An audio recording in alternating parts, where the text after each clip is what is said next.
이준석 동기가 킬러가 되나 잠시 뒤에 이 국민의힘 윤리위 얘기도 좀 만나볼 텐데요.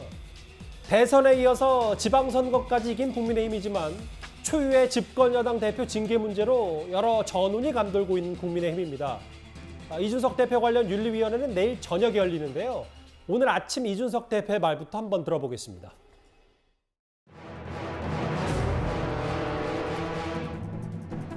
이번에 윤리위에 참석합니까?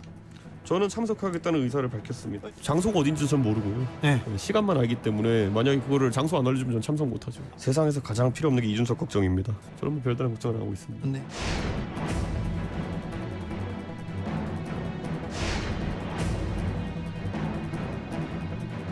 그때 제가 거기 습격했다는 건 이미 이야기했는데 네. 그것과 그게 무슨 상관인지를 정확하게 설명해야 되는데 그런 거 없이 그 단순히 무슨 CCTV 공개한다는지 모르겠습니다. 아, 저 인터뷰 내용만 보면 이준석 대표가 꽤 뭐 자신만만하다. 성상납 의혹 징계 등 공격이 끊이지 않다. 항의 표시를 발끈하는 것이고 별 문제 없을 것이다라는 게 그 이준석 대표의 말 같아요. 글쎄 지금 이제 국민의힘 윤리위원회에서 문제 삼고 있는 부분이 증거인멸 교사 이런 부분 아닙니까? 예. 그러니까 김철근 당대표 정무실장이 이제 뭐 7억 원 투자 유치를 약속했다 뭐 이런 걸 얘기하고 있는 건데 근데 지금 이 윤리위원회에서 이준석 대표한테는 소명 자료를 요구하지 않았다고 해요.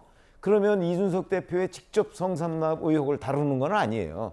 그러면 내일 이제 회의에서 증거인멸 교사 부분을 다루는데 거기에 김철근 실장 같은 경우는 이제 소명서를 냈잖아요.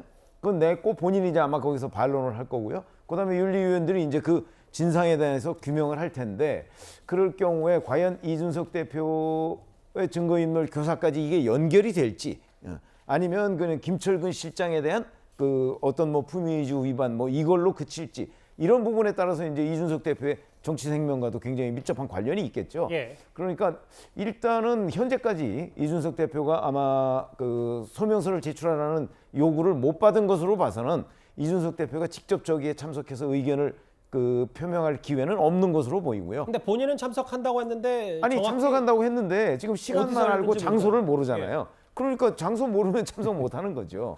아니 그리고 무엇보다 중요한 거는 윤리위원회에서 이준석 대표한테 소명 요구를 안 했잖아요. 그렇죠. 안 했으니까 아마 김철근 실장 부분만 다루려고 하는 것이 아닌가 이렇게 짐작이 되고 예. 그 경우에 이제 김철근 실장이 어떻게 답변을 하느냐에 따라서 추가로 예를 들어서 윤리위원회에서 이준석 대표한테 추가적인 소명을 요구할 수도 있고 아니면 김철근 실장 선에서 이 문제를 끝내고 그 차원의 어떤 징계를 결정할 수도 있겠다. 이렇게 예상이 됩니다. 사상 초유의 여당 대표 징계권이기 때문에요. 최 교수님. 아까 자막에도 잠깐 나왔는데 이준석 대표 측근 김철근 실장이 정말 일부에서 제기하는 것처럼 증거인멸 교사를 했는지 이 부분이 내일 윤리위원회에서 관전 포인트가 될 것 같습니다. 그렇죠. 그 부분이 관전 포인트가 될 수밖에 없죠. 그리고 그러면 김철근 지금 실장이 만약 했다고 하면 그걸 누가 지시했냐의 문제는 거잖아요. 이게 예를 들면 이게 사실관계 모릅니다만 이준석 대표가 만약에 그런 행위를 했다고 하면 그걸 무마하기 위해서 그런 행동을 했다라고 하기에 추론이 불가능해요. 그거밖에 추론이 안 돼요. 다른 방법은 없는 거 아니에요? 그냥 결국 그 증거인멸을 교사했다는 교사의 당사자가 그럼 이준석 대표가 될 수밖에 없어요. 왜냐하면 김철근 실장이 굳이 만나서 그 사람과 그런 계약을 하고 예를 들면 사인을 해가지고 그런 문서를 남겨놨겠냐는 거예요. 그 남겨놨다고 하는 이유는 결국 이준석 대표에게 지금 논란이 되고 있는 성상납 의혹 관련해서 이런 부분들을 좀 무마하려는 의도라고 생각할 수밖에 없는 거죠. 그러면 김철근 실장에 대해서 뭔가 문제가 있다라는 판단이 나오게 되면 그 판단은 결국 그대로 이준석 대표한테 연결이 될 수밖에 없어요. 그래서 김철근 실장이 출석해서 어떤 경우가 나오든 이거는 징계 수위가 뭐 저는 경고에도 문제라고 생각해요. 경고의 내용도 이렇게 나가지 않겠어요? 당대표가 당의 명예를 실추시키고 당대표로서의 어떤 그 품위를 훼손했다. 이렇게 만약에 경고 나와 그래서 경고다. 이러면 당대표를 계속 할 수 있겠습니까?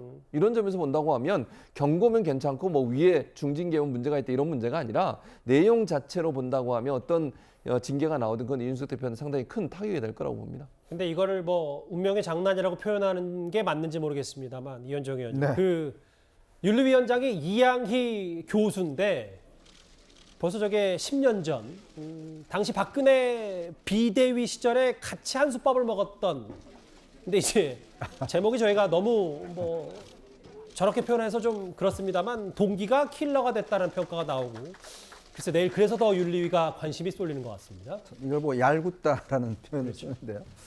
그 소속 이철승 선생의 이제 따님입니다. 이양희 교수가 이제 지금 윤리위원장을 맡고 있고, 이제 만약에 지금 제가 아까 말씀드렸듯이 이게 왜 최강욱 의원의 징계가 연결되냐면 지금 최강욱 의원은 그냥 발언 하나로 6개월을 했잖아요. 예. 근데 이준석 대표는 만약에 인정이 된다 그러면 아까 성접대와 그다음에 이제 이 교사 이제 증거인멸 교사란 말이에요. 훨씬 어떤 죄명에서는 훨씬 더 중요한 겁니다. 자, 그런 상황에서 지금 경고 이상 나오면 자동적으로 대표직을 못 하게 돼 있어요. 예. 근데 이제 경고 나오면 본인은 뭐 경고 나오면 받아들이지 않겠다고 이야기를 이미 언론 인터뷰에서 이야기를 했습니다. 근데 경고가 나왔다는 이야기는 실질적으로 이 사실관계 증명에 있어서 어느 정도 사실에 부합된다라는 이야기거든요. 그렇다면 과연 그러면 앞으로 국민의힘이 민주당을 비판할 근거가 생기겠습니까? 앞으로 그냥 국민의힘이 민주당을 향해서 무슨 성비가 생겼을 때 이야기를 하면 민주당은 이준석 대표는요. 딱 한마디 하면 끝나는 거 아니에요? 그러니까 그게 결국은 최강욱 의원의 6개월이라는 의미와 이준석 대표의 이 결론, 만약에 그렇게 사실이 인정된다 그러면 아마 이준석 대표 입장에서 보면 당대표직을 하기가 어려운 상황 아닙니까? 물론 뭐 이제 사실관계가 증명된다는 전제입니다. 그건 뭐 사실이 전제임을 말씀하신 네. 거고요. 예. 아니 근데 지금까지 김철근 실장은 언론에다가는 그렇게 얘기를 하고 있어요. 무슨 얘기냐면 이거는 증거인멸 교사라는 거는 이준석 대표가 시켜서 본인이 증거인멸에 나섰다는 얘기가 되잖아요. 근데 그게 아니고 이준석 대표와 무관하게 본인이 결정을 한 것이다. 지금 이렇게 얘기를 하고 있거든요. 예. 그러면 그런 입장을 유지하고 있다면 내일 윤리위원회에 가서도 이거는 이준석 대표와 무관하게 본인의 결정이라고 주장을 할 가능성도 있어요.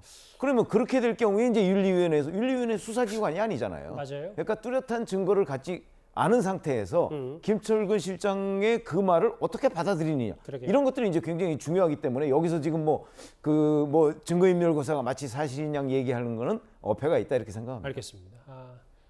내일 아마 이 시간 즈음일 겁니다. 사상 초유의 여당 대표 징계 관련 소식 저희가 미리 한번 하루 전에 만나봤습니다. 그럼 지금까지 들은 여러분들의 목소리를 만나볼 차례인데요. 첫 번째 댓글입니다. 예, 저희도 아까 스튜디오에서 박수를 쳤었는데 누리호 발상 성공을 축하합니다.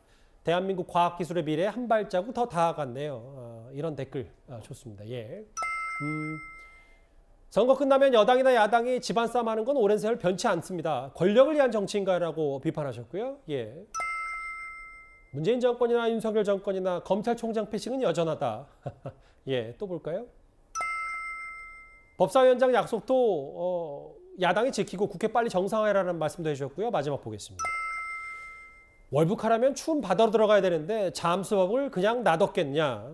역시 서해 피살공무원 사건 관심들이 많으신 것 같습니다.